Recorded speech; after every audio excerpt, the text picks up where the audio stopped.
আমাদের জীবনে আমরা দেখেছি আমাদের আশেপাশের মানুষজন একটু বয়সকালে গিয়ে গীতা পাঠ, কীর্তন পাঠ, সৎসঙ্গ এগুলোতে যায়। কেন আমরা আর্লি 20 বা 30-তে গীতা পাঠ বা নাম সংকীর্তন এগুলো শুনবো না কেন? না, অনেকের ক্ষেত্রে না, অনেকে এখন শোনেন, কিন্তু অনেকে কিন্তু শোনেন না, ভাবেন এটা শেষ বয়সের জন্য। কেন এরকম দৃষ্টিভঙ্গি?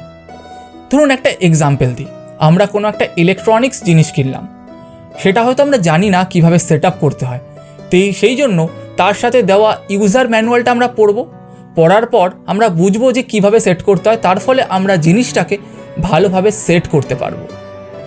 শ্রীমদ্ ভাগবত গীতাও সেরকম সবচেয়ে মূল্যবান জীবন, এটা আমরা প্রত্যেকে সেই জীবনের ইউজার ম্যানুয়াল, যেইটা পড়লে আমাদের জীবনের পথ চলার দৃষ্টিভঙ্গি, আমাদের সমাজের দৃষ্টিভঙ্গি, আমাদের নিজস্ব চিন্তাভাবনা, দেখার আলাদা করে কোনো পরিস্থিতি, সব কিছু পরিবর্তন হয়। আমরা বুঝতে পারি আমাদের জীবনকে কিভাবে সঠিক রাস্তায় বা সঠিক পথে নিয়ে যেতে হয়। আমরা বুঝতে পারি কিভাবে আমাদের নিজের পরিবর্তনের দ্বারা সমাজকে পরিবর্তন করা যায়।